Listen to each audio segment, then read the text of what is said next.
The Human Echoes podcast is brought to you by Audible. If you go to audiblepodcast.com/HEpodcast, you can get a free audiobook download. You get to keep the audiobook even if you don't subscribe to the service. I recommend The Stand by Stephen King. I'm listening to it right now. It's as awesome as I remember.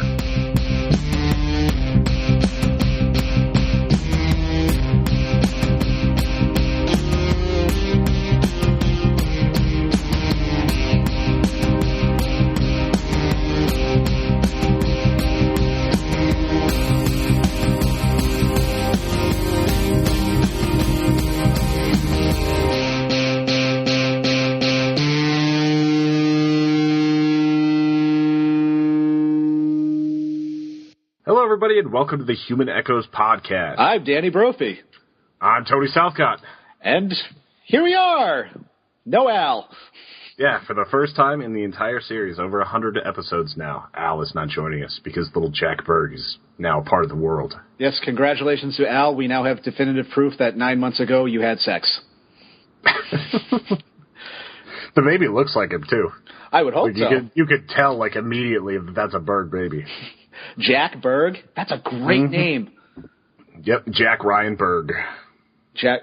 Oh, is he a big Tom Clancy fan? Not really. They just like the name Ryan. Yeah, Jack Ryan Berg. Yeah, all right, I can roll with that. Well, Jack's just a badass name. That's an awesome name. But especially combined with Berg. I don't know why. Yeah. It just goes Jack Berg.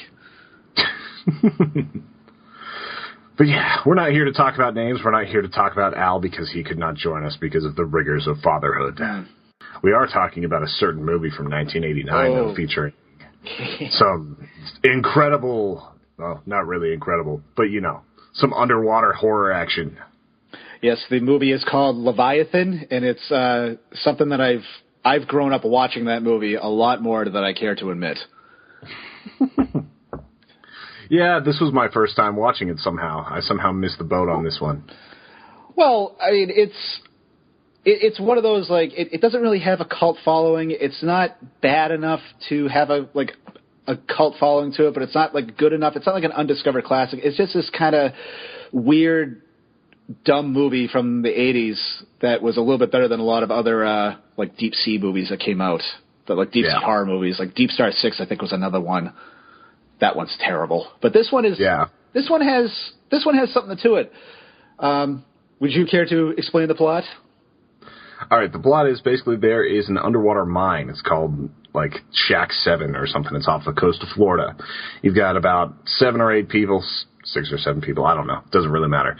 Sitting there, they're about the end of a 90-day shift where they've been working trying to find silver from the sounds of it, amongst other minerals, and essentially, they find a Russian ship called the Leviathan. The ship has been sunk. They end up taking a bunch of stuff from the ship, basically a safe containing all of a lot of the personal effects of the people on board, and they also take on some sort of genetic altering fever. That was put into a bottle of vodka. It was actually in the flask. Oh, yes. It was in the flask. Because he said, yep. Yeah, because there's a character in this named Six Pack who is just a completely misogynistic asshole. Yeah. The characters in this movie are very, very broadly drawn. And I'm being very kind about that. One of the characters who's played by Ernie Hudson, who played Winston Zeddemore in Ghostbusters, is oh, I can't wait to get back. I can't wait for my shift to be over. I don't like the boss. He's very much like that. That's pretty much the complete depth that this movie has to it. No pun intended. And you got Peter Weller, who was in RoboCop. He was RoboCop. Yeah, he was RoboCop. Show some respect. Excuse me. I still haven't seen RoboCop. Oh, my God. Have you seen, I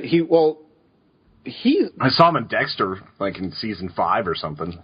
And yeah, he's been in a lot of television shows, but Peter Weller is probably the patron saint of 80s science fiction films, because not only did he play RoboCop, he was also Buckaroo Banzai in The Adventures of Buckaroo Banzai Across the Eighth Dimension. Never heard of it. Never heard of it? It's that is a classic film. That is a cult classic. That is a very, very bizarre film. Much unlike Sounds like it. With that title alone, you have John Lithgow playing over-the-top bad guy with an Italian accent who's hysterical in it. Am I the only one that kind of hates John Lithgow? That's because you haven't seen a Buckaroo Banzai. But I do agree. He's just overrated. He was all right in the Twilight Zone, but I like Shatner better. There's a great scene in because Lithgow did the show Third Rock from the Sun. Yeah, I saw it. Yeah, his boss, he's an alien that's on Earth. His boss was played by William Shatner, and William Shatner says he says to John Lithgow, he's like, I was on a plane and I saw something in the winter. I swear to God, there was something out there. And John Lithgow was like, oh, me too. I remember seeing that. I remember that. That was a good episode. I always loved little jokey references like that. Yeah. Although the thing on Lithgow's plane was a lot more sinister. The one on Shatner's plane looked like something out of Yo Gabba Gabba. Well, you got to see it that it's 1960s television versus 1980s produced by Steven Spielberg budget. So yeah, true, but still, that was easily the best part of the Twilight Zone movie too. I don't know, the Dan Aykroyd, you want to see something really scary thing was pretty awesome too. Oh yeah, the beginning and the end, like that kind of. The bookend scenes, yeah, those are really good too. But in terms of what each scene, there's 4 separate stories, and the best 2, Spielberg directed one, John Landis directed a part. There's 2 lesser known directors. The one who directed the John Lithgow one that we're talking about, which was a Nightmare at 20,000 feet. I believe that's what that was called. It was directed by George Miller, who did the Mad Max movies. And that's. Like I said, that's probably the best one of that. They're doing a new Mad Max too.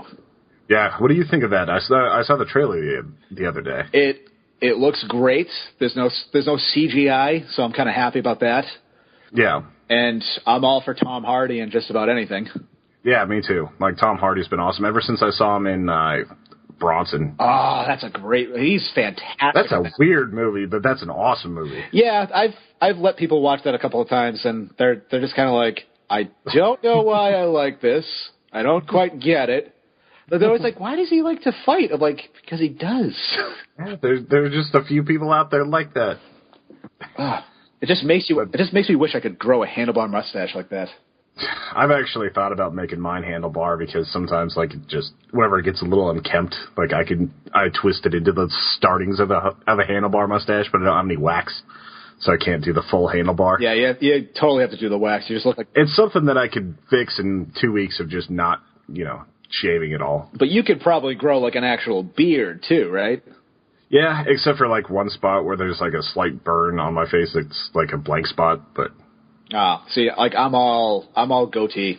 That's all I can do. I'm Irish and I have a wispy Puerto Rican beard. See, my goatee is the IT standardized, you have to have this, otherwise you're not an IT guy beard. Yeah, see, so right now it's mandated. So it's the goatee and the mustache, and they meet on the sides of the mouth? Yeah. That's Van Dyke, I believe, right? I believe so. It's pretty much when people look at me and I tell them that I'm a computer guy, they aren't going to question that I'm the computer guy. Well, of course not. No one's going to look at you and think oh, this man... I had nothing. You know what? I started that thought. I'm like, I'm going to have something really good by the end of this, and I'll just get there. And I got there, and I was like, hey, I'm screwed. Yeah, it happens. But anyway, back to the movie. Yeah, Leviathan, it does stink. This is the weird part for me. Leviathan is one of those movies that they had a lot of really good people behind the scenes.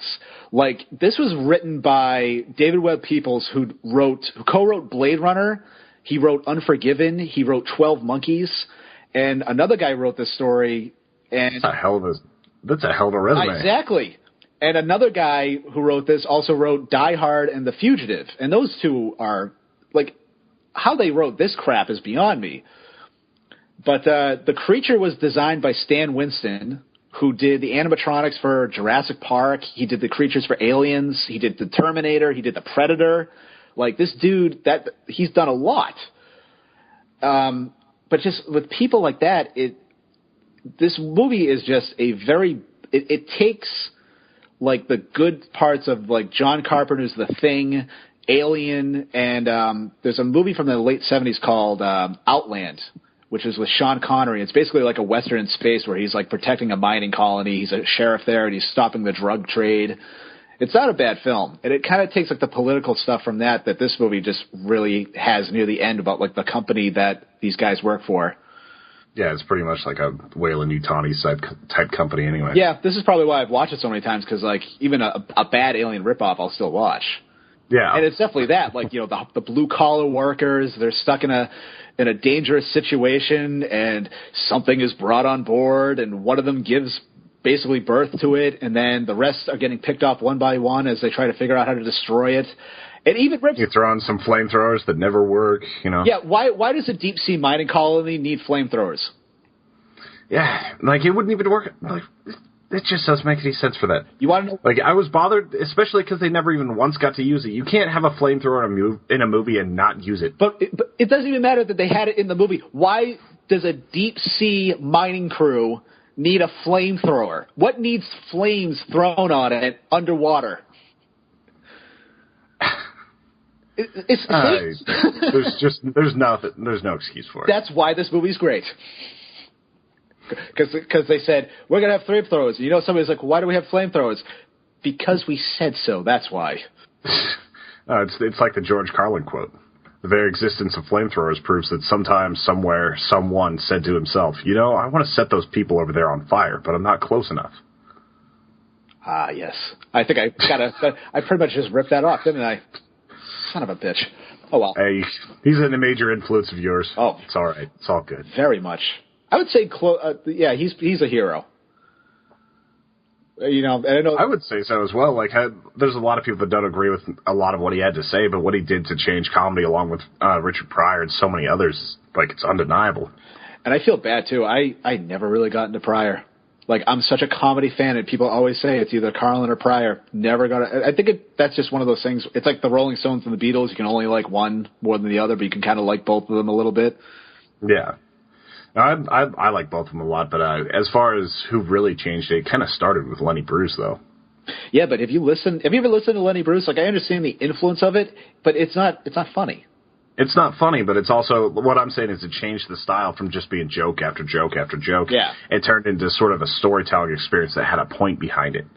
Like, without Lenny Bruce, you couldn't have, like, a Bill Hicks or anyone like that. Oh, yeah, definitely. And, like, you could even say, even though I've listened to Lenny Bruce, he wasn't any influence on me. For those who didn't know, I did comedy for about 2 years, and I never could do, like, the joke. I would just tell stories and then make, like, funny remarks in them, and then hopefully it ends up into being something that is really, really funny, but also has a point to it, too. Like, I never just, like, I could have very easily gone up there and just been dirty for just the sake of being dirty. And that could be funny in its own right, but I've always liked the comedians where, like, they're dirty and they're vulgar, but there's a point to it. There's a personal place it's coming from. You know, Louis C.K. is fantastic at that. Yeah, especially Louis C.K.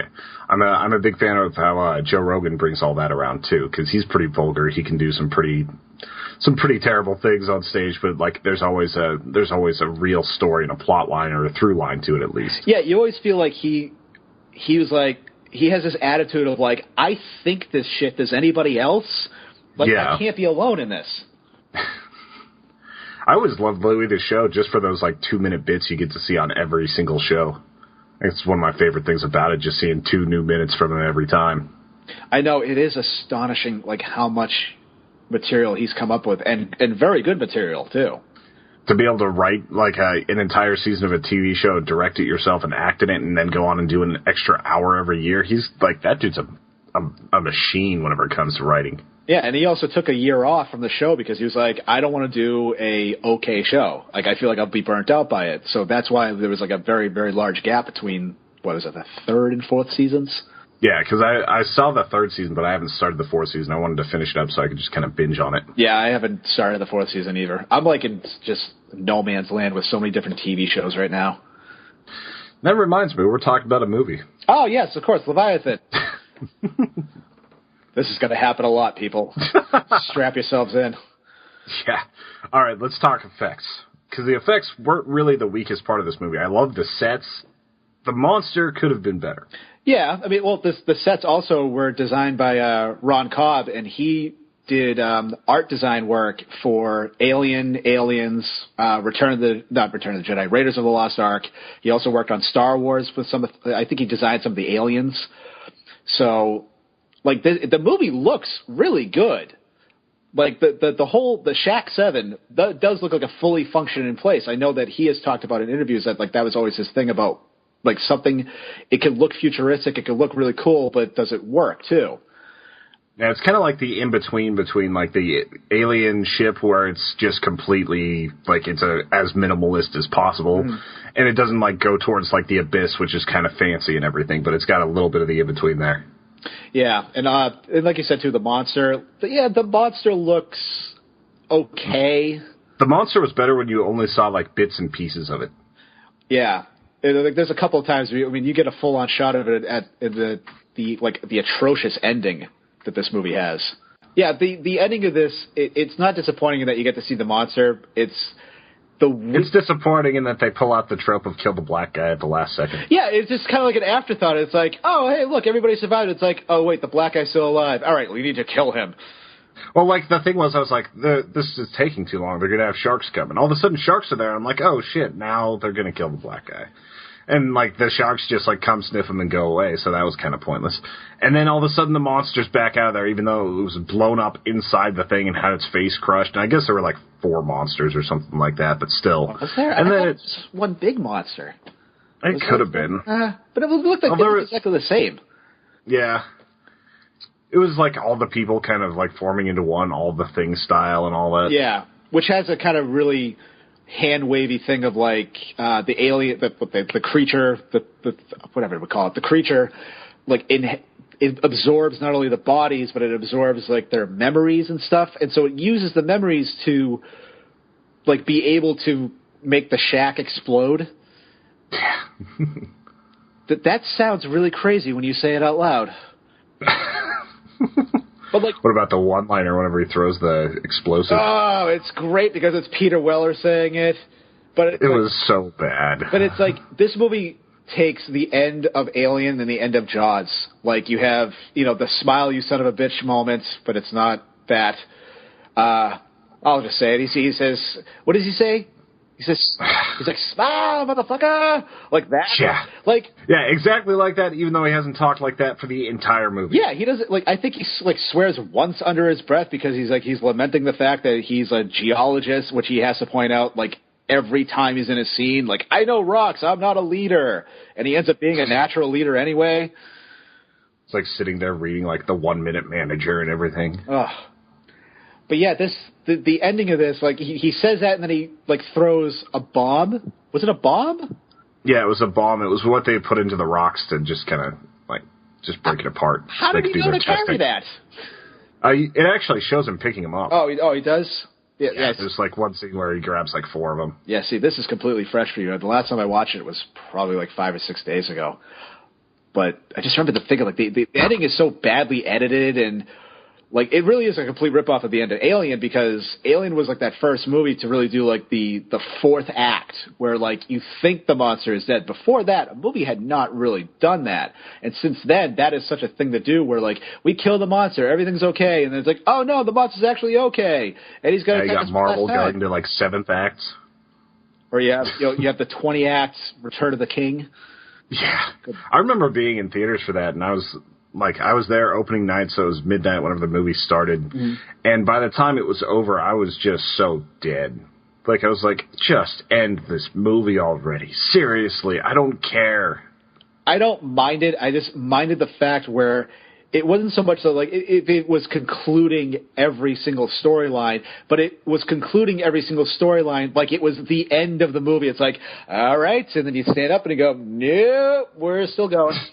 All right, a little bit more. Oh, we can get up. No, we can't. 4 hours movie. There are some movies that can pull it off. I mean, I've sort of enjoyed the Hobbit movies. Not really. Now that I think about it, no, I haven't. What's the longest movie that you enjoy? I saw The Stand, which was actually a television miniseries. Yeah, it was 6 hours long, but it was like not nearly as good as the book, and they're remaking it now. Yeah, that doesn't really count as a Does that count as if like a full movie? Like, are you really going to sit there and watch the entire 6 hours? Be like, say, I've done it before, like when I was younger. I do know. But that's like watching an entire season of Game of Thrones. That's just binging. It's not really watching a singular movie. Yeah, but just like a movie in theaters? Yeah, like Braveheart or something. I didn't see Braveheart. Probably The Green Mile was the longest one. That would be hard to watch in theaters. That one's like you almost need like an emotional break from it at some points. You kind of knew going in like, all right, I'm going to be here a long time. Yeah. But I don't remember that being really that bad. I was forced to go see Titanic 3D. That was rough. You know what? I hate to say, I didn't see it in 3D, but I remember seeing that when it was in theaters. I probably saw that 3 times in theaters. You're like my sister. Well, she saw it like 4 times. The movie I've seen the most, Independence Day. I saw it 7 times in theaters. I still have the tickets from it. I think I saw that. I probably saw that 3 times in theaters. That movie doesn't. I saw The Fifth Element 5 times.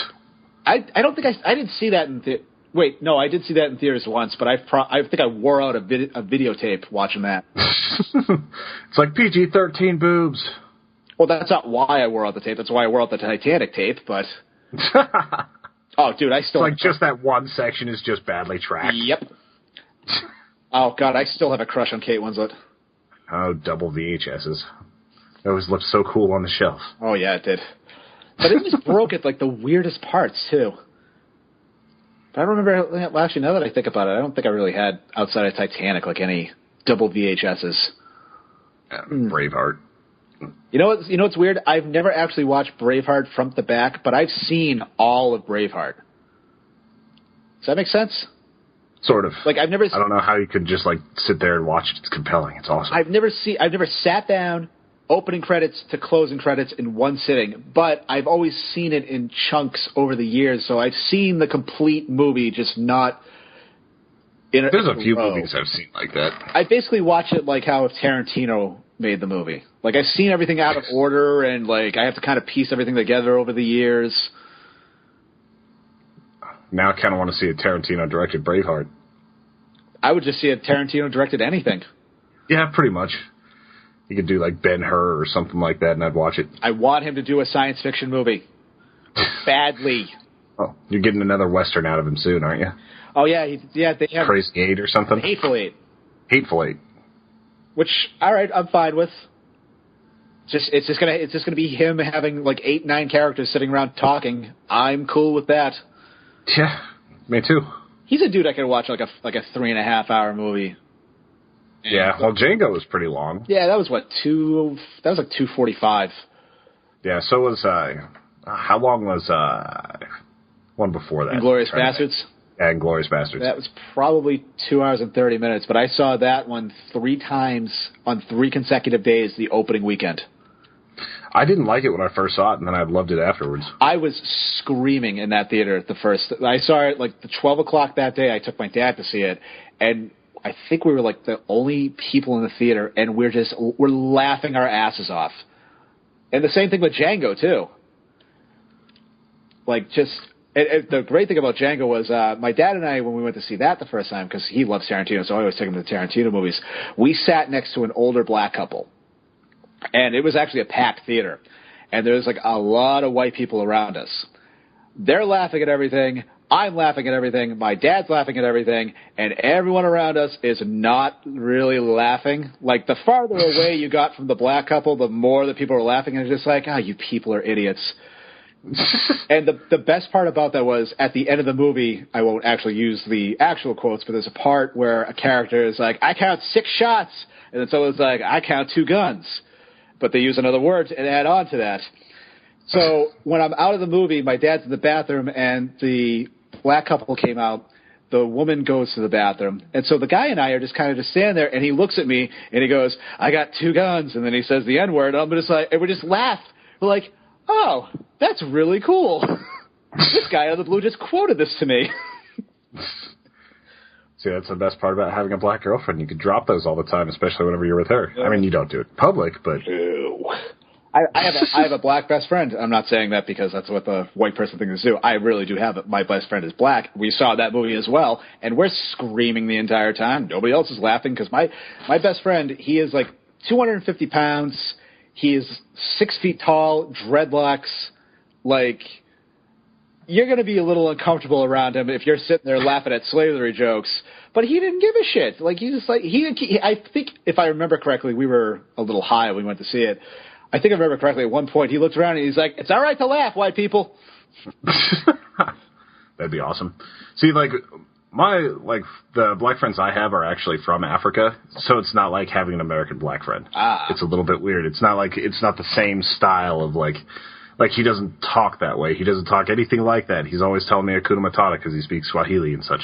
He's an awesome guy. Mm-hmm. But, like, it's not quite the same as having, like, a black friend that's actually American and being able to drop things like that. He never talks like that. There's no ghetto to him at all. Yeah, well, my best friend is not, like, he can play the role, but that dude is probably the smartest man I've ever met. Like, he just has, like, such a life view that, like, I'm like, dude, you just talk to me for 3 hours and I'm going to write a book and we're going to put it out and it's going to be a bestseller. The hell is Steve Harvey and his nonsense? You need to be the man. Who's Steve Harvey? He's a comedian. He does, like, a talk show now. He also does, like, these self-help books. Oh, I know who you're talking about, Steve Harvey. Yeah. It's lacking syntax for a moment. That's right. Processing power is low today. Sometimes when I go to the gym, his show is always on, and I can't hear the volume, so I'm just seeing this, like, older black gentleman with a very shiny bald head talking. And a lovely mustache, too. Yeah, there's only certain people that can rock the mustache anymore. Like, you have to be above a certain age. Like, my dad rocks a pretty powerful mustache, but he's a plumber, so it just makes sense. I bet he hears a lot of Mario jokes, doesn't he? Not as much as you'd think. Yeah. That's probably be like an older reference. The game's been out for, like, what, almost 30 years now? 85 or whatever is when the first Mario game came out, but he was in, like, the Donkey Kong from, like, the even earlier 80s. I know, but don't put an actual date on it. It's bad enough that You know movies, I know a little bit more about games. Oh, I do know my fair share of games, too. But, like, I've been watching, like, The Simpsons, and I'm seeing, like, when all these episodes came out, I'm just like, that's over 20 years ago, and I could probably quote this episode line in verse. Or it's like the FFX thing right now, where, like, they're doing the entirety of The Simpsons just, like, nonstop. Uh-huh. Binging. And I'm like, well, as long as we get in before season, like, 11 or 12, we'll be all right. But then there's, like, I want to see the numbers. I want to see their drop-off from whatever they're doing the first, like, 11 and 12 seasons, and then every season after that for how many people are actually watching. I bet it drops drastically. I'm sure there's... I mean, the show is still on, so it's still drawing an audience. It has to be. Yeah, but that... Why? But you know what, though? I'm sure, like... I'm sure in the last, like, 10 to 12 years, there has to be, like, some absolute gems. There has to be. Because you do a show for, like, you have to think about this. The Simpsons has been on for, what, like 560 episodes? You could say, without a doubt, that there's at least 175 episodes that are pure gold. 175 episodes out of, like, 560, which is, what, that's probably, like, 1 for every 5, maybe? It's like 25%, something like that. Yeah. Like, most shows run 175 episodes, and less than half of them are decent. Yeah, except for South Park, which might someday eclipse The Simpsons. It's already been a better show for, like, 10 years. Yeah, South Park is one of those shows I've gone in and out of, like, over the years. Like, a few years go by, and then, like, somebody will quote something from an episode I remember, and I'll go and watch, like, 3 seasons worth. I'm just like, oh, yeah, that's right. The show is fantastic. But the rewatching of the first, like, my DVR has about 65 episodes saved right now. And that's 65 that I saw the titles of, and I was like, oh, that's an awesome episode, that's an awesome episode. But I've just been watching them, and, like, son of a bitch, that was such a funny, formative show for me. Oh, I started watching it in 5th grade, so, like, I've been watching it so long. Also explains why I have an uncontrollable foul mouth whenever I'm just around other people that I know. Well, I think my foul mouth just comes from my parents being very cool about us, like my little brother and I, watching, R-rated movies, especially with a lot of swearing. Like, as long as they never heard us swear. Like, I remember one time I got in trouble for quoting, I forget which movie it was, but I said asshole in it. And they got mad. I was like, no, I'm not saying something is an asshole. I'm just quoting a movie. See, my parents were fine with it so long as it wasn't, like, really gratuitously sexual. Mm. The only movie they stopped us from watching, and it only happened for, like, 6 months, was Kingpin. I don't even know what about the movie stopped them from having us watch it. Maybe it was the drug use. Maybe I don't even know. My dad's name is Stoney. I mean, like, the gratuitous drug use happened, so. I think I saw that in theaters. It came out in 96. Yeah, I saw that in theaters. I remember not laughing at it at all, but that movie's actually grown on me. Where I've seen it, and it was like, oh yeah, this was a damn funny movie. But I just think at the time it didn't, the humor of it didn't register. Well, you're like 30, right? I am. Yes, I turned 30 last April. So you're like less than 12 years old, so that would be a hard movie to get whenever you're 12, even if you have been watching a lot of R-rated movies and such. Well, most of the R-rated movies I watched as a kid were just like blow up people types, not really high concept types. Well, I think I was talking to my mom about this, about surprisingly Alien, because she said something about it. We were talking about it, and I started really thinking about like how exactly did I become a fan of this, and it made me realize that when I was in the first grade, it was 1992. I remember Alien 3 came out, and I drew a poster of it for art class, and I got in trouble because the tagline for the movie, and it even said in the commercials for it, was 3 times the terror, 3 times the fright, this summer the bitch is back. And because I had wrote bitch, I got in trouble. So that meant that I was such a tremendous fan in 1992, so I'm 8 years old, that I had seen Alien and Aliens multiple times, that I remember even begging my mom to take me to see this movie in the theaters. Like, that's ridiculous. The only Alien movie I got to see in theaters, because I was like 5 whenever Alien 3 came out, was Alien Resurrection. Mm-hmm. Oh, I saw that in theaters. That was a family outing after church. We all, after church and praying to God, we were like, let's go see Alien Resurrection. Yay! Was it a disappointment when you were young, or was it a disappointment later? Definitely a disappointment later. Because whenever I was a kid, I was like, oh, that was cool. There were some weird parts, but it was cool. And it was funny. Like probably people don't notice, Joss Whedon wrote that movie. Yeah. And he has defended it to this very day, saying, I wrote a great script, but it was badly directed. It was completely cast wrong. Every line was said was wrong. And yeah, I could kind of see that, but you still wrote the story. But this is 1997 Joss Whedon. If Joss Whedon wrote that now, I'm pretty sure it'd be pretty good. Yeah, definitely. They should just remake it. Just do over. Get Sigourney Weaver back. Although she's probably done with Alien movies entirely. Well, I think Alien Resurrection pretty much killed her being Ripley, because she's not really Ripley in that movie. And Ripley is my favorite character of all time. Like, any time I've ever written a woman character, she has been the template of it. Not just because, and this is what a lot of female characters who are supposed to be badasses get wrong. Like, Ripley wasn't just a badass just to be a badass. She was a badass for reasons, for a purpose, because she was thrown into these ridiculous situations. Like, people remember her, like, holding a flamethrower machine gun at the end of Aliens, like, blowing up all the eggs, and this pissed off look on her face. And it's like, she's looking pissed off because she's destroying the things that have destroyed her life. Like, these creatures, like, ruined her life. They ruined her job. They took her away from her daughter. Like, she's enacting some revenge. She's also used, like, basically, she lost her daughter to it, and she's defending Newt the same way she wishes she could have defended her daughter. Yeah. Did you know, too, that when that movie was released in theaters, they completely cut out the subplot about her having a daughter? Yeah, I ended up only seeing that, as a director's cut whenever I watched it later. I didn't even remember that. Yeah. The first time I saw it. They actually made the director's cut because... that was the whole motivation for her character. That's why she signed up for the movie.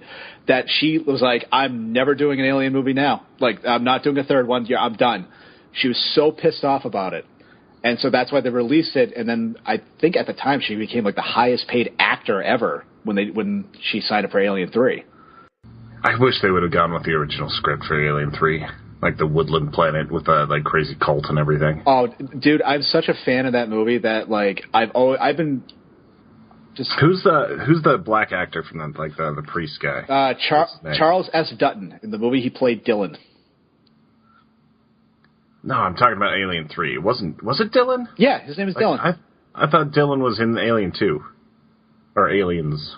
No, there wasn't any Dylans. I'm mixing them up with something else. But you're thinking of Predator. Yeah, that's exactly what I was thinking of. I was like, Dylan! But yeah, anyway. Yeah, was Apollo Creed in that. Yeah, that guy was actually pretty interesting because he was like a reformed like murderer. He like got out of jail and like just started acting and tried to like put his life straight. Yeah, he was also on a Fox show called Rock. It was like a black comedy. It was kind of like the Jeffersons for the 90s. Yeah. And I remember watching that show. I remember watching that show just because of him. That movie, too, has a lot of different actors that you've seen in a lot of movies, like Tywin Lannister's in it. Yeah. Playing, he was the doctor, wasn't he? Yeah. And he plays, like after Ripley, the most interesting character in the movie. Yeah, he's also probably the only one on that space station that's gotten laid in a long, long time. Oh, yeah, that's right, too. They had some sex. Yep. But I was going to say this, though. Like, as far as, like, awesome female action stars, I kind of, like, I love Ripley, but I kind of go for Sarah Connor more. Yeah, a lot of people do. But it's a pretty damn close race. Like, those are the top two easily. Like, I haven't been able to come up with another one for a while. I mean, there's some cool stuff that Zoe Saldana's doing, like with Gamora and with other movies that she's been in. Mm-hmm. But it's still not near as cool or near as badass. And we'll see how Emilia Clarke does as, like, the new Sarah Connor, but I still know. That's right. Khaleesi's going to be the new Sarah Connor. I forgot about that. Yep. That's a really hard role to fill. It's like whenever they did the other Terminator, they just didn't even, like, try. Although, didn't she, like, have leukemia or something in Terminator 3? I never saw Terminator 3. I was never tainted by it. That character is not... There's, like, a voiceover in it at one point. Yeah, she was doing, like, the tapes and everything, but she never was in it. Yeah, there's only one tape they play, but she's actually dead within the movie. Yeah. Which kind of bummed me out, because it's like, well, that was the heart and soul of the Terminator movies. Yeah, but didn't she die in the third movie or something? I don't know. I never saw the third movie. She's already dead in the third movie. Like, she died of, like, leukemia. I think was the explanation for it. She's not in the Terminator Salvation, obviously. But so are they, like, with this new Terminator movie, like, I'm pretty sure it's set in the future. Are they just basically saying, like, everything after Terminator 2 didn't happen? I think they're doing that, and they're kind of doing what Back to the Future 2 did, where, like, it's kind of the background stuff that's going on in Back to the Future. I think that's what they're doing with the new Terminator, where, like, you see in, like, all the scenes from the first two Terminators, but from, like, the background of, like, another story's going on. I see. So it's like explaining the retcon that they're doing for the rest of the series later or something? Yeah, I mean, which I don't mind. Terminator 3 Rise of the Machines is kind of like, all right. Although the ending had, like, a very somber, poetic end to it that I actually kind of liked, and Terminator Salvation is just really... It's not bad, it's just like, what was the point of this? There were a lot of things that I liked about it. That movie looked amazing. It's just it lacked some substance. It just didn't fill out right. It was poor. Sam Worthington's character was pretty cool, but like they didn't end up doing anything with it. Well, it would have been cool if I didn't know anything about it, but like every single trailer was like, oh yeah, he's a Terminator or he's a robot, and you don't learn that in the movie until like an hour and a half in. Like it plays in the movies like this big revelatory moment of like, hey, look, Sam Worthington is a robot. Like he's supposed to go, holy shit, but it's like, yeah, I knew that before I sat down here. Yeah. And like I was reading that when Terminator 2 was being advertised, like they were trying to hide the fact that you didn't know that the second Terminator was or that Arnold was a good guy in this, and then all the advertising, like some of it was right, and then there'd be like magazine spots where it's talking about how he's the good guy. It's like just unraveling everything for people. Yeah. Because you're probably like 45 minutes into the movie, but or at least 35 minutes in before you actually get to see him be the good guy. Yeah, they play that off really well until he looks down at Sarah Connor and is like, "Come with me if you want to live," which was something that Kyle Reese said to her. And then Kyle Reese said it to Sam Worthington at one point in the new movie. Yes, we're not going to talk about those movies. Do you know the original concept for Terminator 2 was that instead of Robert Patrick, who played the T-1000, they were going to have Michael Biehn, who played Kyle Reese, play the T-1000, so that it would have been a switch on the Terminator. That would have been an interesting concept. I wouldn't have minded that. But Robert Patrick was so good at what he did, though. Oh, yeah. Well, they abandoned it because they thought that the audiences wouldn't get it. They'd be too confused, because apparently audiences are completely dumb. That's what they think of us. They still think of us like that. Like pretty much. Michael Biehn was supposed to play the bad guy in Avatar, like the evil general guy, but they nixed that idea because they thought people would think that it was a continuation of Aliens because Sigourney Weaver's also in Avatar. How is that a continuation of Aliens? Exactly. I know it's James Cameron. I mean, I guess it could happen in the same universe, but not really. The technology is entirely different. The feel is entirely different. Mm-hmm. I don't know. Because, again, Hollywood just thinks that we're all dumb. And that's why a movie starring a talking tree and a talking raccoon is the biggest hit of the year. Because we're idiots. The weird thing is that, like, TV used to think everybody was dumb, and now they're starting to get all complex and just awesome storytelling, and now movies are starting to get derivative like TV shows were. Yeah. Like, what are some of the best shows that are on right now? Because a lot of ones just stopped. Oh, yeah, a lot of them wrapped up. Like, I keep hearing really good things about Orphan Black. I keep hearing just about a bunch of different shows, but I haven't had full time to check them out. Yeah, Orphan Black's one that I think I started watching like 3 or 4 episodes and then never. You got like House of Cards, which is phenomenal. I still haven't watched that one. See, that's one to definitely check out. There's too many damn shows out there. There's too much. There's too many movies. There's too many TV shows. There's too many books. Like I can't. I think that's probably why I have such a hard time focusing. While I'll literally spend 45 minutes going through Netflix trying to decide what I'm going to watch out of the 97 movies I have saved in my list. Yeah, and I follow 20 different podcasts on top of that. Some of which are 3 hours long every time they put something out, or the rare times that Hardcore History comes out, it's a 4-hour episode that I go through in less than a day. Well, I mean, if that's... But, like, do they do, like, a weekly show, or is it a monthly show?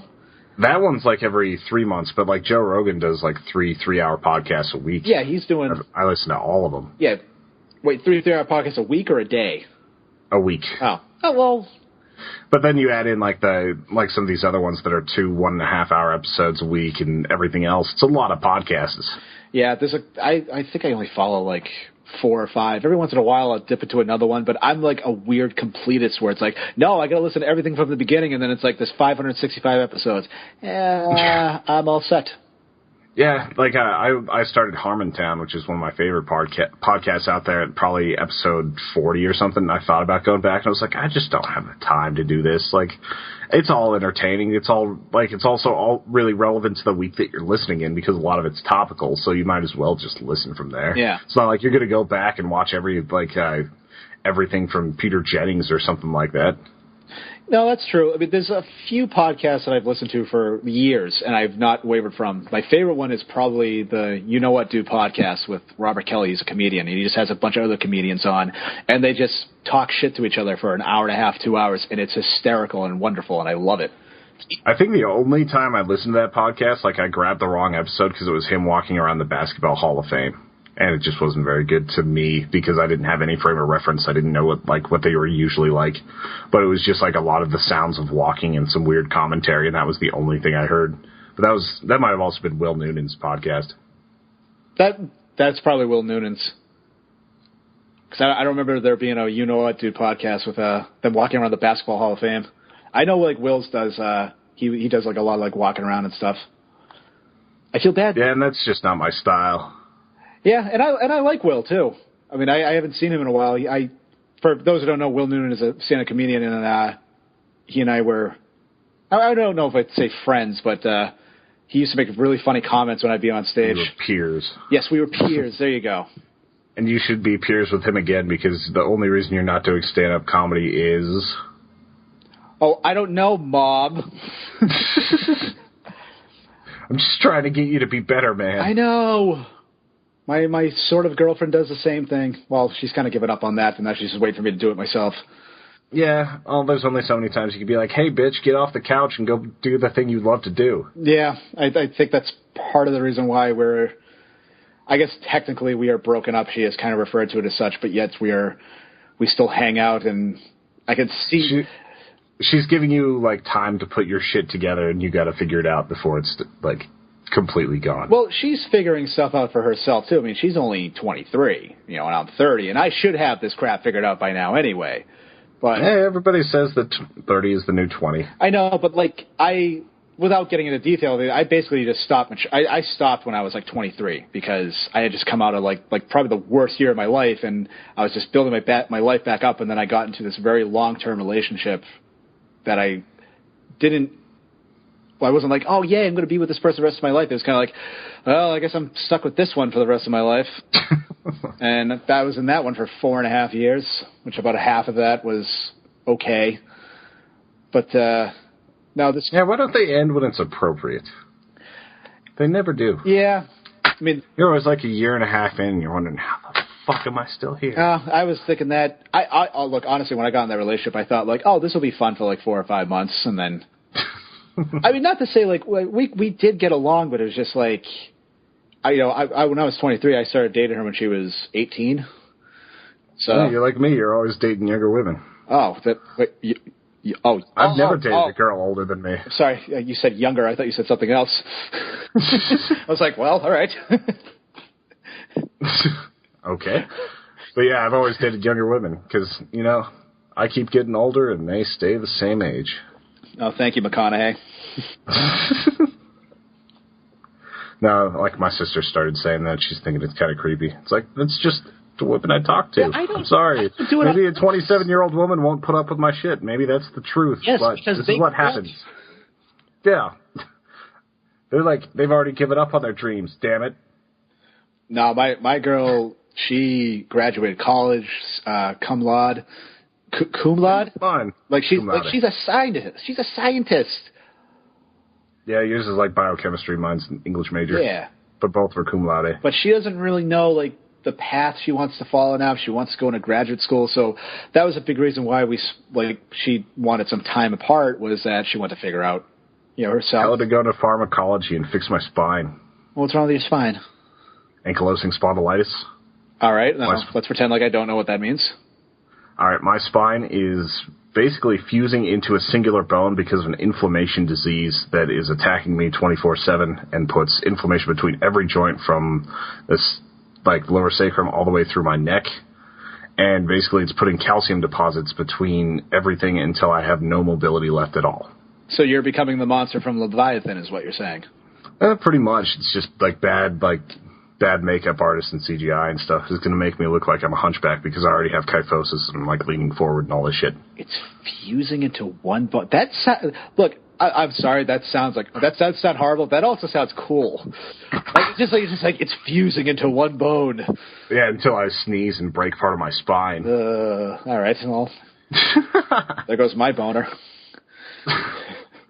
No, I'm taking injections for it weekly. I have to do 2 injections a week now, but it's basically put it into kind of a stasis mode where it's not getting worse. It's not really getting better.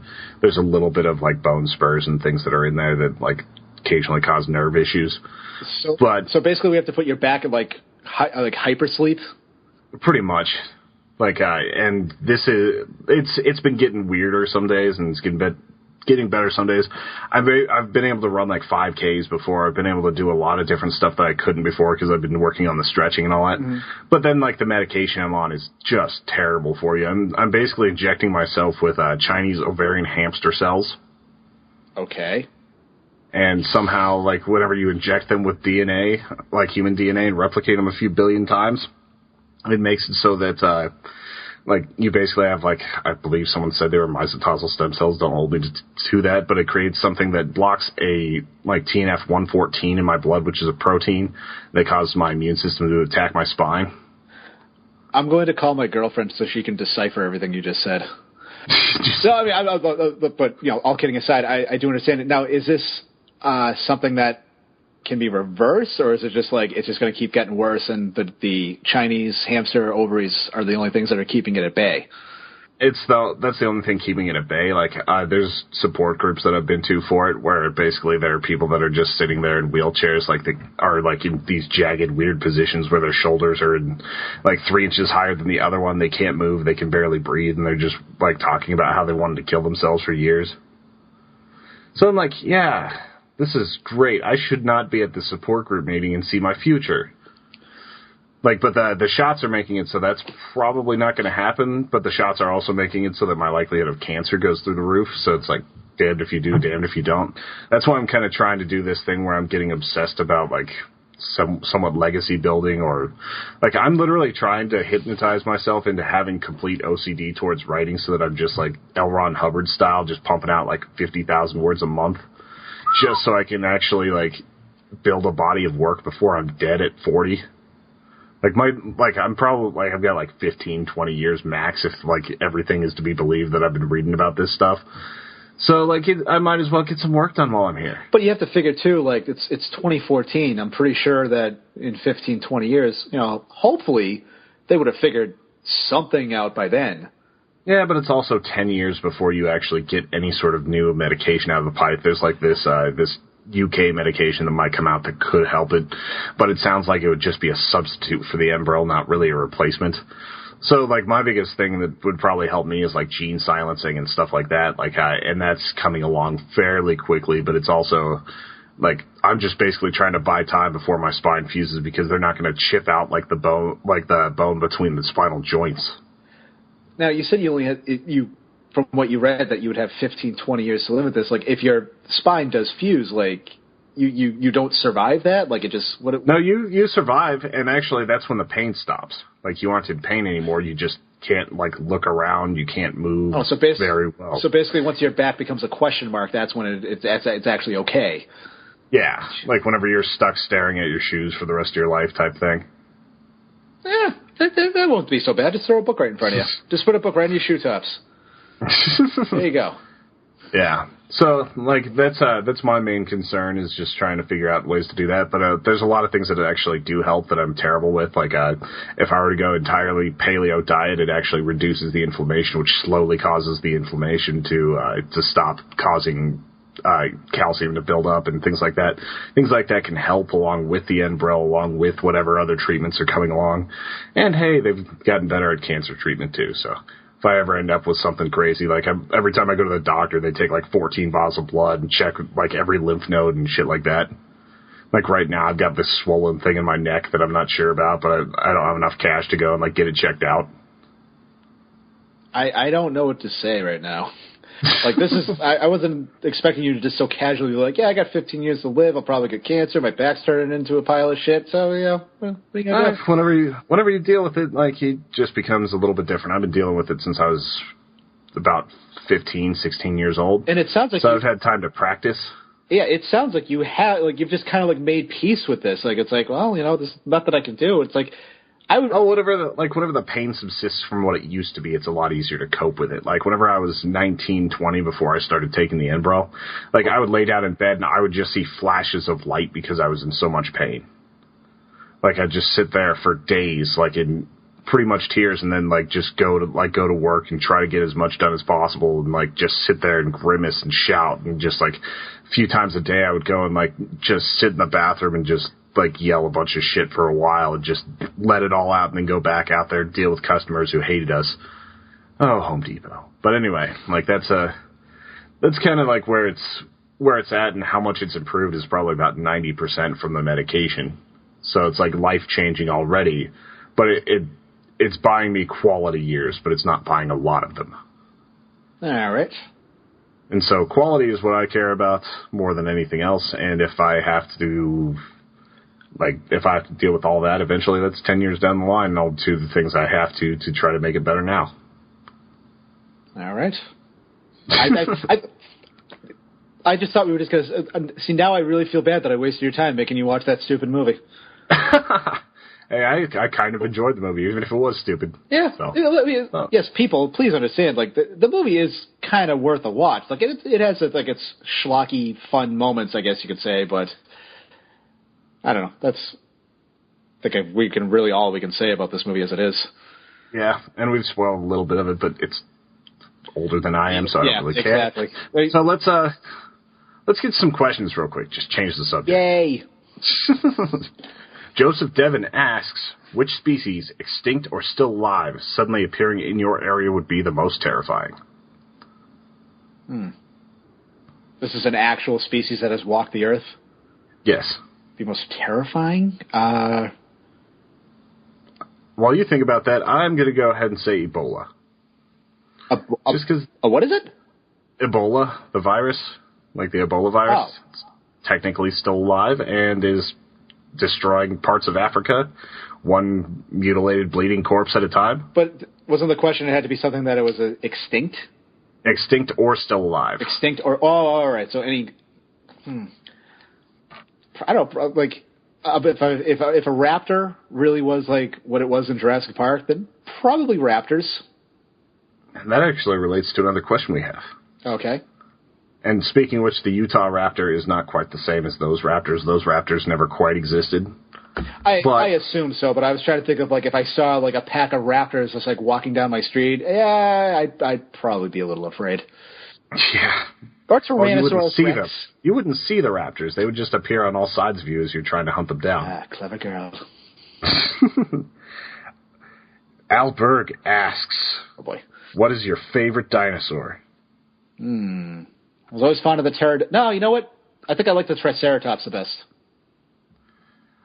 Triceratops is pretty cool, but, like, I don't know. Like, they're talking that it might not be, like, as it was. Like, there might have been some issues with the way they put together those fossils, and that's changing. It's kind of like what happened with Brontosaurus, that there is no Brontosaurus.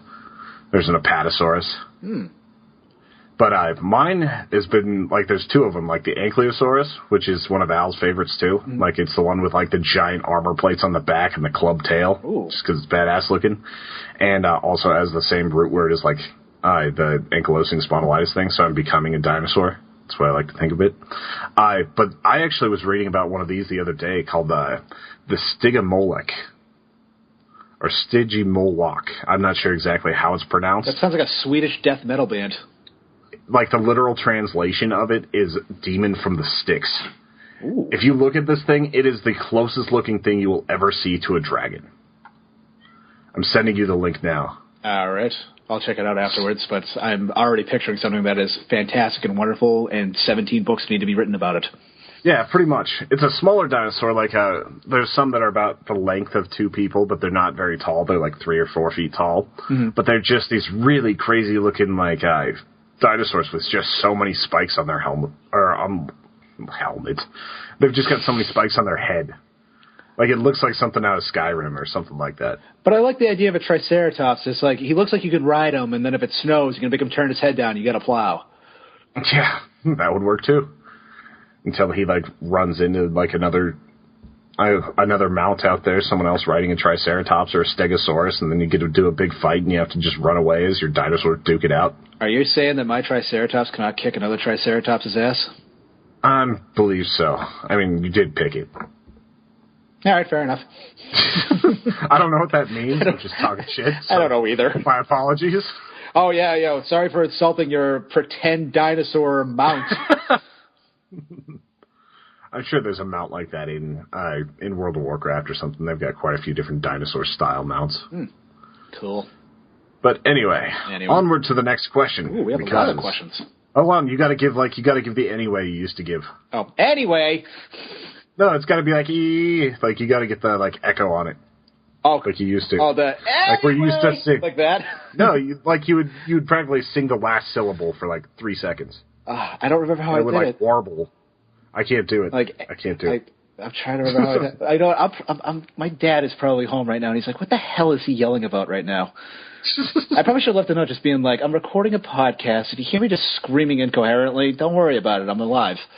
Like, I don't know. I'll do it the next time. How about that?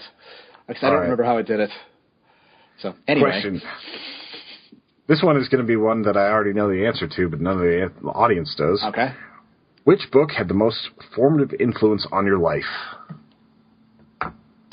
Infinite Jest. Exactly. That's what I knew you were going to say. Yeah. But The Contortionist Handbook by Craig Clevenger is also a pretty big one. Like, for a long time, like, before I would start writing, I would open up to a random page of that book and I would just type out a page. And I've probably read that book about 7 times. It's a short book. It's like 199 pages long.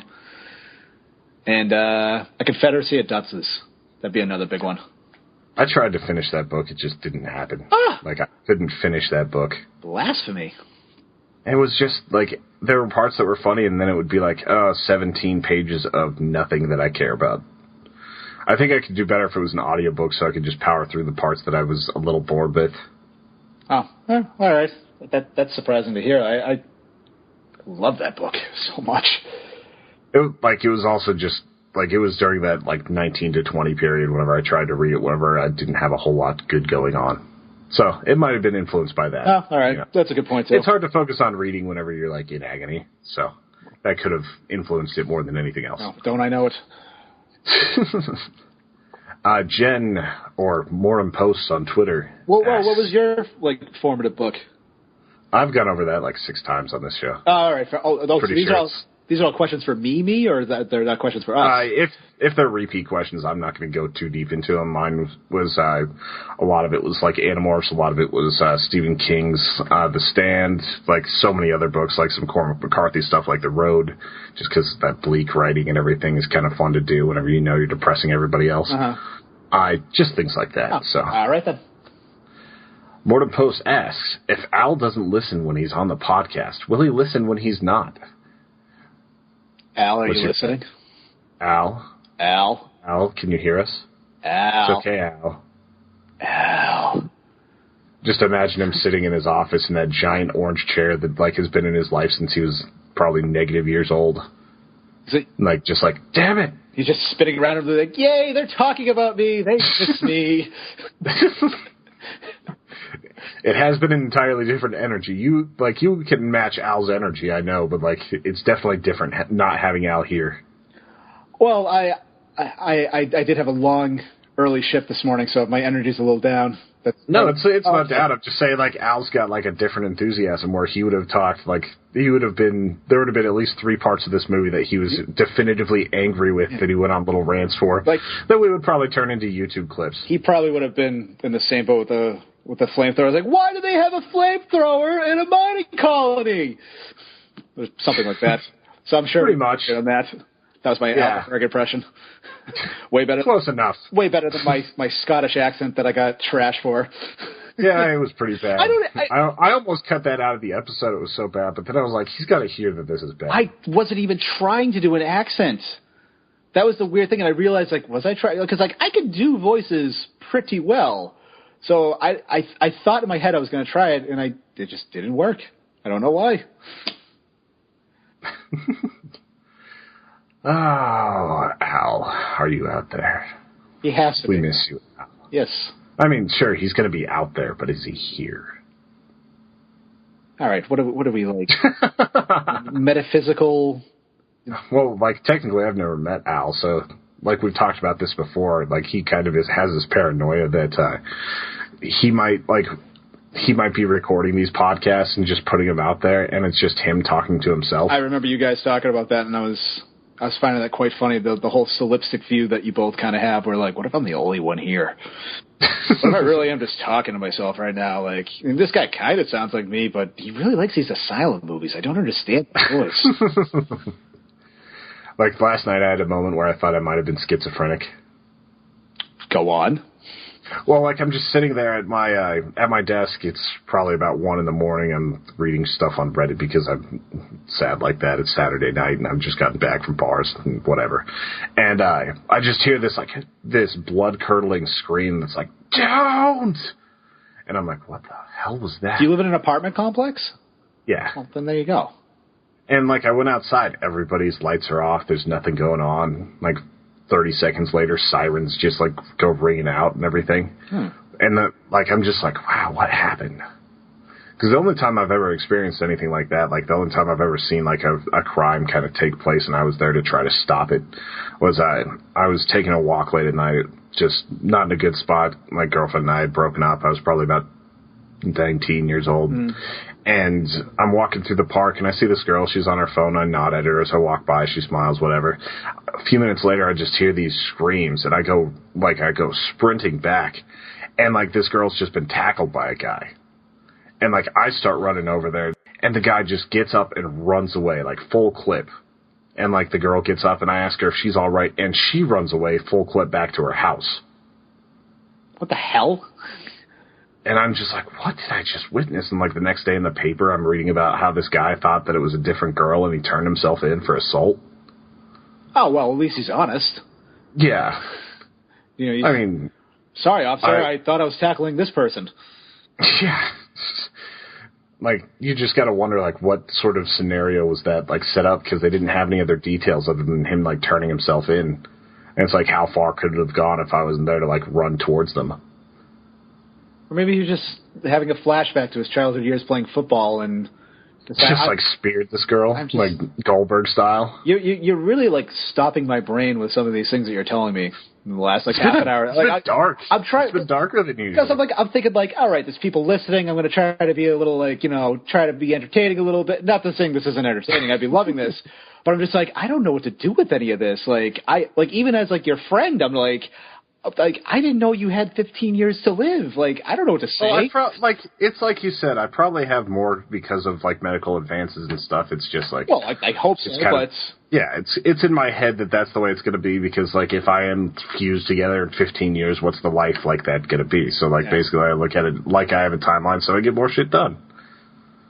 All right. So, yeah. So, sorry it's been heavy. No, it's not heavy at all. It was just... Like, I just didn't know what to really say to any of that. It's like, dude, keep soliloquizing. Like, it's great. I really hope that's a word that I just used.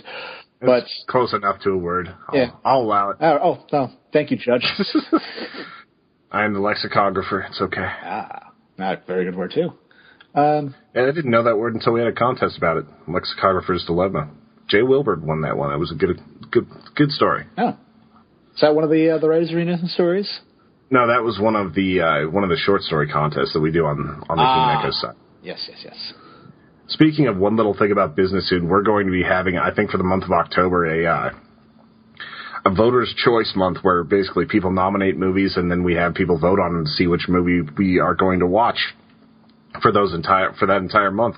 I think the point is, and this is something that Joseph Devon proposed to us, is that we're basically giving the reins over to people and they could nominate the worst movies ever. Like, I have a feeling I'm going to end up watching, like, Zardoz or that terrible, terrible cartoon that's with the Vlasic pickles and everything. I can't remember.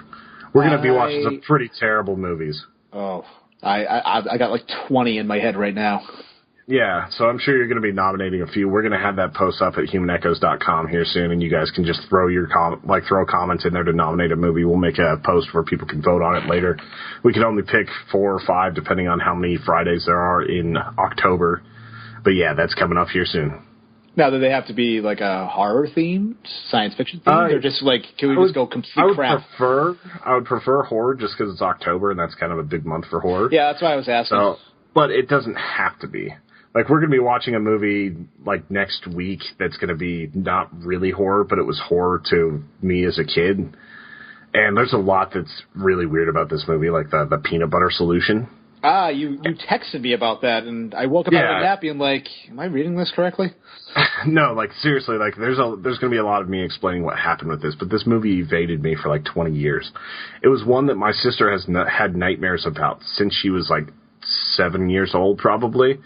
To the point where she would ask people if they had heard of it, and they thought that she was insane, and she thought it was like a half-remembered fever dream. And we all of a sudden found it, and every single review on Amazon says the same thing. Like, I thought this was fake? I thought this was fake. I didn't remember this movie for 20 years. And, like, so it's like this weird artifact of cinema from Montreal, like some kid's movie that is actually kind of horrific, and it's about, like, you put this peanut butter solution on your head and your hair keeps growing and growing and growing, and, like, it's just weird. Like, people get abducted, and, like, basically the people that abduct them put them in a factory so that they can cut the kid's hair to make paintbrushes and shit. You know, I've done acid, and that doesn't sound that just sounds even more insane than what I saw when I was on acid. Like, I saw Captain Crunch come out of a box and hand me his hat. But what... I'm trying to think the weirdest thing I saw on mushrooms. I think the weirdest thing I saw was that, like, a totem pole style penguin was guiding me through a trip on cutting doubt from my life. Okay. I have a cartoon character hand me his attire. You're basically have a Tyler Durden spirit animal. Yeah, well, that was part of the point. Like, I think it was influenced from that because I was like, I took a fairly large dose alone in my house because I was trying to work through some like depression issues and some things that I was trying to cope with, and I heard that this was one way of doing it, like well researched and everything. It's why they've used it for centuries to do this. So I'm like sitting there and I'm just imagining this in my chair. Like, I just close my eyes and let the trip happen where I'm like sitting there with this tribal penguin as he's leading me into a shack to destroy Doubt, which is like a weird, slightly blurred version of myself that turns into this blob monster that I end up jamming into a box. I like how your hallucinations are like David Lynch movies. Yeah. Maybe I should do them more. Then I could be the next David Lynch. Ooh. Oh, please do. I miss him. He's done a lot of weird stuff on this podcast, man. He could have directed Return of the Jedi too. Can you believe that? That would have been crazy. But picture Dune, but as Return of the Jedi, and that's what we would have gotten, and that would have been infinitely more appealing than what Return of the Jedi is now. Yeah, Return of the Jedi was still pretty good, though. It was my favorite when I was a kid until you realized that Empire Strikes Back is the best. I think that's how that is for everybody. Like, when you're young, you want Return of the Jedi, and then you grow up, you like Empire more. You're young, you like Luke Skywalker the most, and then you grow up and you realize, like, Luke Skywalker can, go pound sand. I want to be Han Solo. Yeah. What was kind of awesome is, I've had the experience of seeing someone watch Star Wars for the first time recently. Someone who hadn't been spoiled that much to it. My girlfriend had never seen any of the Star Wars movies. So we watch A New Hope, and she kind of likes it. She's enjoying it. And then we watch Empire Strikes Back, and, she's enamored with Han Solo because he's just a badass. The first thing he does, he doesn't hesitate when Vader just shows up in Cloud City. He just blasts him. Or tries to blast him. Think about that. He's the only guy you ever thought when they saw a bad guy in a movie, oh, just take out my gun and shoot him. Yeah, right in the face. No nothing else, just blast him. And the thing that she loved the most that was the defining thing where she loved Han Solo after that was when Leia was like, "Oh, I love you, Han," and he's like, "I know," and then he goes and gets frozen. Oh, that's such a. She thought that was the most badass thing ever. Yeah, that is a very famous moment in movies, him doing that. Yeah. Of course, the very famous story was that he was originally scripted to say "I love you too," and he went to the director and he's like, Han wouldn't say that. It's like, well, what do you think he would say? How about I just say I know? All right, go ahead. And then he did it, and it's gold. Yeah, it's perfect. I can't wait for those new movies to come out, but we've been talking about them every week for a while now, so I'm going to let that go. Let's see. I'm cautiously optimistic about it. Yeah, if we were burned enough whenever we were kids. No, not so much that. Just I don't know. I don't know how I feel about seeing old Han Solo.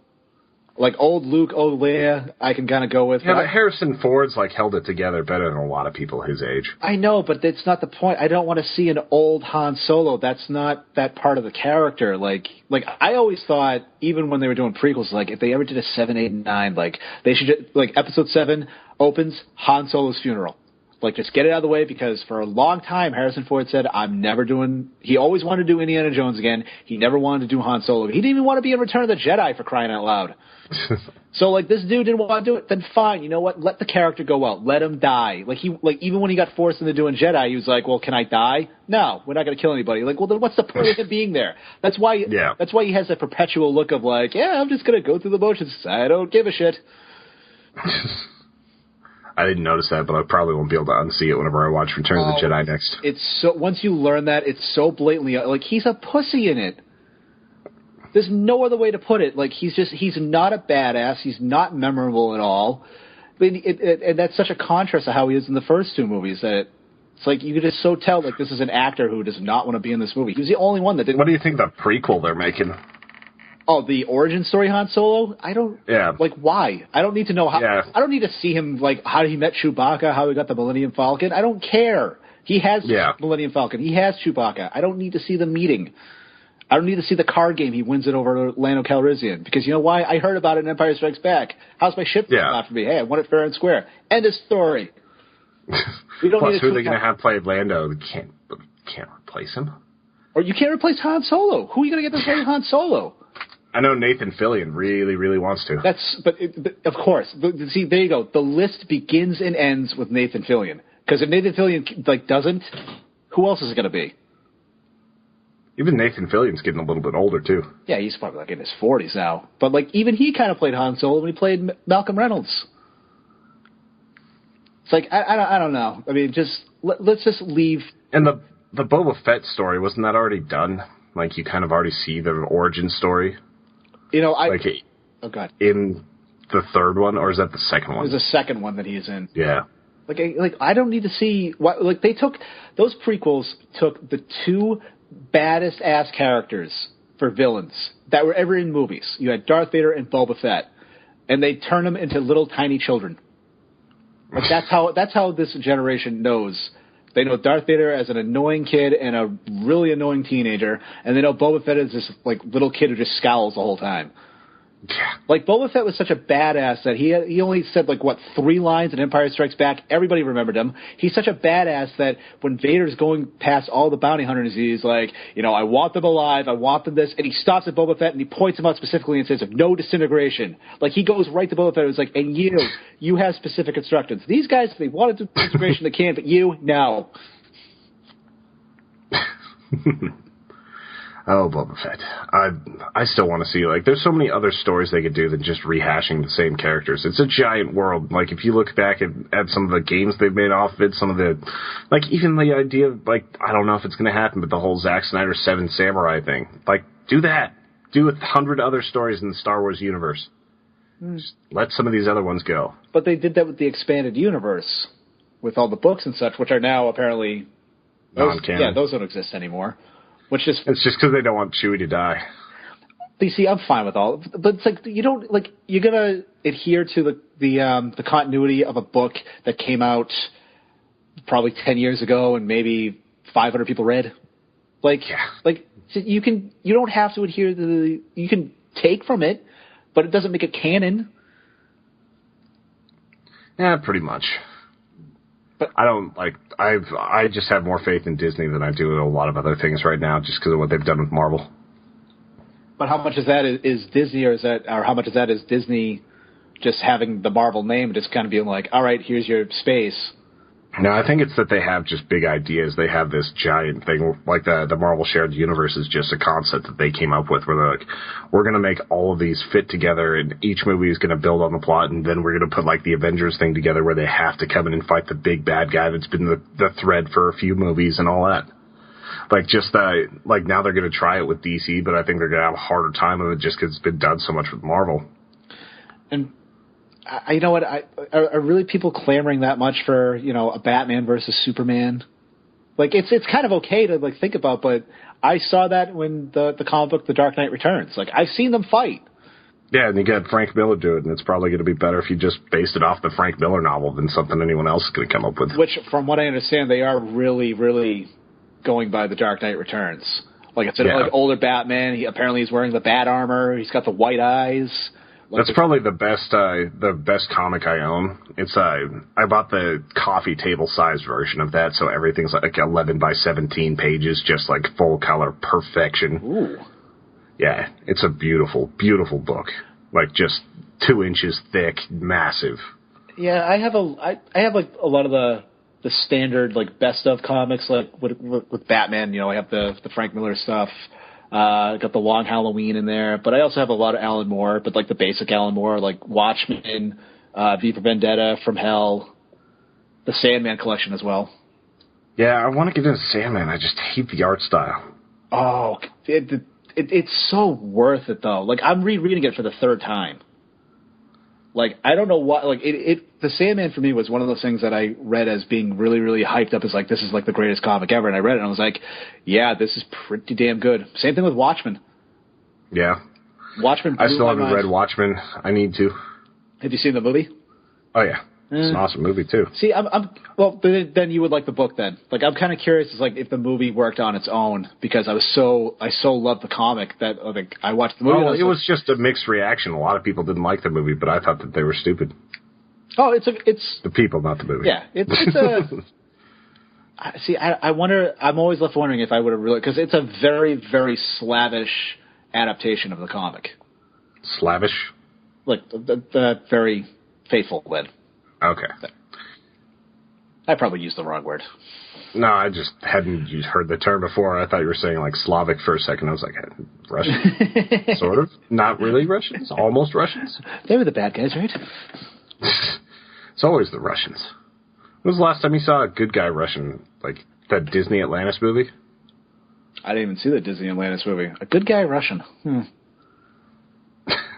I guess it's all about perspective. I'm sure there's a lot of Russians that think they're good guys. Was one of the guys that was in the International Space Station in Armageddon, wasn't he supposed to be Russian?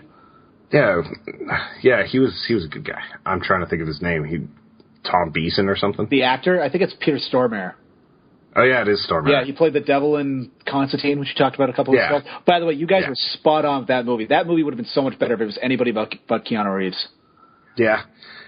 But, the thing is, even with Keanu Reeves dragging it down, they did a good job with it. I just wish they would have gotten somebody else. Well, the funny thing is, they weren't going to make the movie, and then they were like, well, we need a star because because that character is British, and they were trying to find a British actor, and they were like, no, you need a star, and that's when Keanu Reeves said oh, maybe I'll do it. That's when they got to make the movie. Should have had Simon Pegg do it. Ooh. He would have been a good John Constantine. Yeah, and I'm sure he can turn on the serious acting too. Well, he was offered Rorschach too. Was he? Yeah. That would be a weird Rorschach, even though that would be pretty cool. Well, I really liked the guy they had play Rorschach. Oh, he was the best part of that movie. Jackie Earle Haley. Easily the best part. He also played Freddy Krueger in the remake. The remake had a lot of problems, but it was all right. Yeah, that it was a remake. Yeah. There's just, I don't... The thing is, whenever I thought, oh, they're making a Freddy Krueger one, I was like, they should have Rorschach do it. And then I looked and he did. And then I was like, this is going to be awesome. And then I was like, remake. I actually just watched the first Nightmare on Elm Street for the first time in decades, 2 weeks ago. Because it had been so long since I'd actually seen it that I couldn't remember anything about it other than how Johnny Depp died. Mm-hmm. And it was actually kind of fun to watch. There are parts where it's insufferable 80s acting, and then there are parts where it's actually really badass. Yeah, that movie does work because Wes Craven was always, he really tried to make the movies, even though you could look at them as, schlocky horror films, he really tried to put some meaning into it, there was a purpose to it, like Freddy Krueger was supposed to represent, nightmares of myths throughout the years and how you have to battle back, you have to battle against demons and whatnot, but he got the idea about an article from these Vietnamese people who had come over to California, and one of them had died screaming in his sleep, and he had tried not to sleep for 3 days, and they just found out that he just died in his sleep. They had no idea why, and a couple of other people had done the same. So he thought well, wouldn't it be interesting if somebody was going around in their dreams and killing these people? And then he tried to put meaning into it of trying to. I forget, he's talked about it before about a lot of his movies.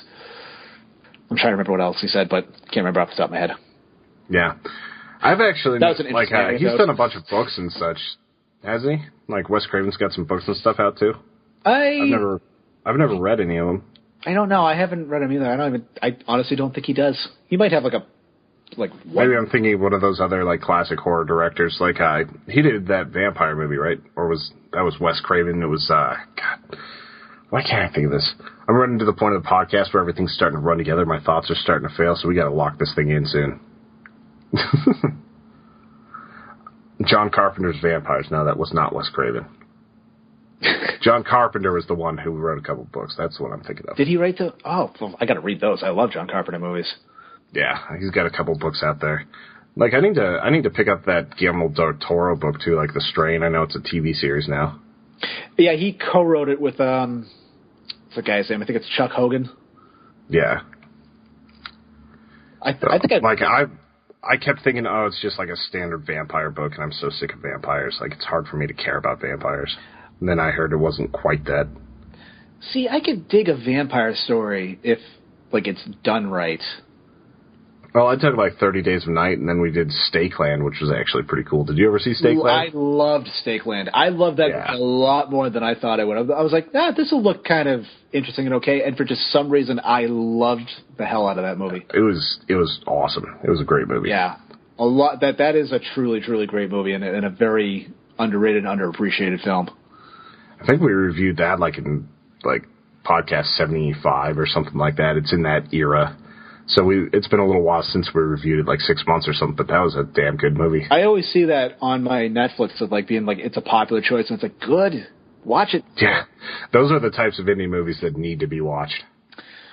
So I'm not sure if that's indie or not. It feels indie because it's not a huge budget film. Yeah, it was a small budget company that did it. I think it's trying to remember the name of the company. It'll probably come to me like a half an hour later, but they're the same creative team behind it. They also did We Are What We Are, which is about a family of cannibals, which is a terrific film as well. Sounds like something we need to review. Yeah, it has a slow pace to it, kind of like Ty West's The Innkeepers. But, yeah. Well, that's one of our favorite movies. Like, whenever I'm talking about some of the best horror movies I've ever seen, I usually bring up The Innkeepers just because I looked at it as, like, a solid ghost story. I feel rather proud that I brought that movie to you guys, too. Yeah. Well, we've been talking about it. That was, like, podcast 13 or something like that. So. God, that has, without a doubt, I won't spoil it for anybody who hasn't seen it yet and wants to watch it because it's so worth it. There is a scare scene where I'll just say someone is going to bed. And it goes on and on and on, and it so lulls you in that when something does happen, even that happens so slowly. I rewound it and watched it 10 times. I could not believe how perfect it was. It was the best scare I've ever seen in my life. You need to watch Banshee Chapter. Banshee Chapter? Yeah, it's a movie about, like, basically a bunch of people taking DMT and letting some sort of demon thing out. It's based on an old Lovecraft story. But, it's one of those movies where it doesn't have a score in a lot of parts. It has the guy who played Buffalo Bill in Silence of the Lambs. And it basically has so much patience for each and every little scare. That's the thing that I love in some of these indie movies that are coming out, is that they know you're entranced by it. They know you're fixated on what's happening, and they're going to make you suffer until this goes down. And it's just the mix of the black scenery. It's the mix of knowing that something's there and that each step brings you closer and closer and closer, and they're building the anticipation. It's about tension. It's about actually putting all this together to make you terrified. And so many movies just rely on jump scares and, like, heavy visuals. And this is about, like, feeling your heartbeat go faster and faster and faster because you know you can't stop it. And that's what I love about that movie. I think it was Hitchcock that said, it's not the boo that's scary, it's the anticipation of the boo that is. Yeah. Which is... Oh, God. No, I was just agreeing. I was like, yeah, you can always throw something up there, like a big jump scare out of nowhere, and, like, yeah, that's going to scare people. That's a natural reaction. But you're not actually going to leave them scared and terrified unless you build up that atmosphere and build up each individual scare with the proper, like, technique. And having, like, good characters, too. Yeah. Like, Jaws is a terrifying movie, but it has great characters in it, and that's why you really care about what's going on and what's happening. And the Innkeeper's same thing, you know, the female character, like, you care about what she's doing, you care about who she is, and that makes it even more scary. And you can identify with the guy character, too. Oh, yeah, absolutely. I think we all kind of gain a little bit with that character. Yeah. Anyway, I think we're going to wrap this one up this week. We're at about an hour and a half.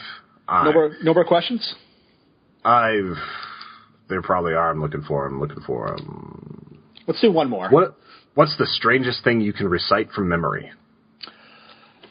Does, like, quoting movies count? Because there's probably a couple movies I could act out every part for. I could probably recite the opening crawl to Star Wars. I could probably, if you pulled that up right now and you just, like, make sure that I'm not messing up, I probably could do that right now. Yeah. I'm not going to force you to do that because that's boring. Oh, screw it. Stupid Star Wars. You know what? See, now you challenge me. No, I'm just thinking about, like, reading the Star Wars Episode 1 screen. Like, the other ones were fine, but the Episode 1 one where they're talking about, like, trade agreements and stuff, it's like, ugh. Oh, yeah, when it tries to do, like, the Dune kind of politics and trade routes, it's like, what the hell are we watching? Yeah. I'm scared. Like the Star Wars is open and crawl. It was like what? It's a period of civil war. Rebel spaceships striking from a hidden base have won their first victory against the evil Galactic Empire. That's the first paragraph. There you go. That's all you need to know. Yeah, that's so much better than, aliens and trade routes. Blah. Yeah. I can remember lots, and I actually need to put this out someday. I recorded it so long ago. Like, I remember so much of the love song of J. Alfred Prufrock. Like, I could say the first stanza pretty quickly. T.S. Eliot poem? Yeah. Nice. Let us go, then, you and I, when the evening is spread out against the sky like a patient etherized upon a table. Let us go through certain half-deserted streets, the muttering retreats of restless nights, one-night cheap hotels, and sawdust restaurants with oyster shells, streets that follow like a tedious argument of insidious intent to lead you to an overwhelming question. Oh, do not ask, what is it? Let us go and make our visit. Like, I've read that so many times. Like, there's so many good stanzas in that poem. It's so good. That shows you, like, how much we really try to further ourselves in our lives. You're quoting a T.S. Eliot poem, and I'm quoting the opening crawl to Star Wars. Hey, I probably have seen Star Wars a little more than I've seen stuff from T.S. Eliot. There's a few of some of my favorite stuff has come from him. Like, this is how the world ends, this is how the world ends, this is how the world ends. Not with a bang, but with a whimper. Yeah, like, that's from The Stand. Like, well, it's from The Hollows, but it's, like, From the Stand is where I originally found that. That's when I started reading T.S. Eliot. Because, like, Stephen King likes to put a lot of really cool quotes in front of things. Mm-hmm. Oh, you know that they're talking to McConaughey about playing Randall Flagg for the Stand movie? I could actually see that really well, especially after True Detective. I know, as long as he's rocking that awesome mustache again. They see, when we talk about mustaches, that's what I thought of, like, True Detective. Like, oh, yeah, McConaughey's mustache. I was very transfixed by it. Whenever he's, like, younger in that, like, he's kind of, like, you could see all sorts of, like, stuff playing on that guy's head. Mm-hmm. Like, it's just such a dark show, but it's awesome. I love that show so much. Yeah, I did too. I was very, very happy with that show. Yeah. Because here was the thing that I loved the most about it, was that after, like, the third, maybe fourth episode, it got to a point where I didn't even care about, like, the Yellow King or any of that crap. I was like, I just want to see these two characters. And that by the end of it, this is what a lot of movies and TV shows and books kind of get wrong when they do like a whodunit or like a kind of a murder mystery thing like that, where they think the importance is in what the mystery is and what the surprise is.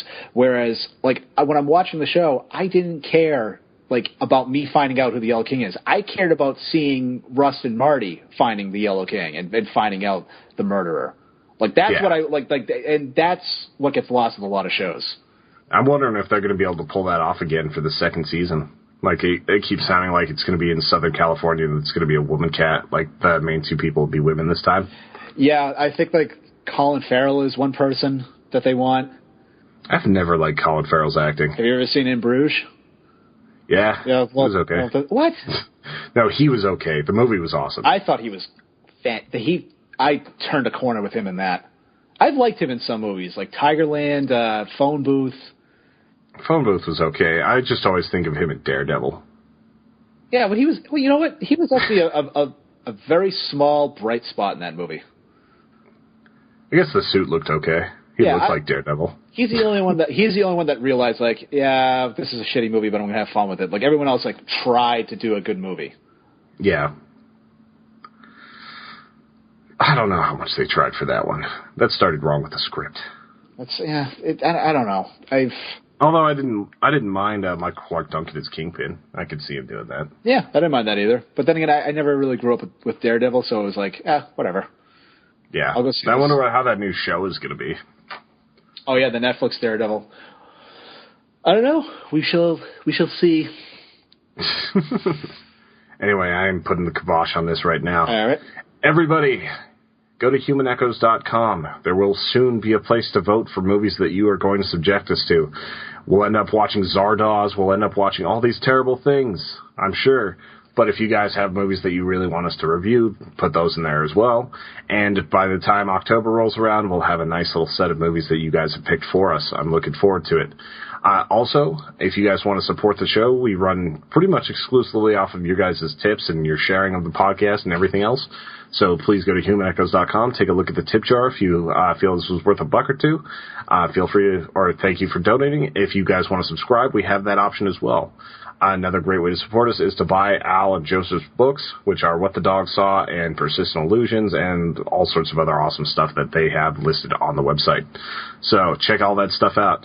Follow Danny at Danny Brophy on Twitter.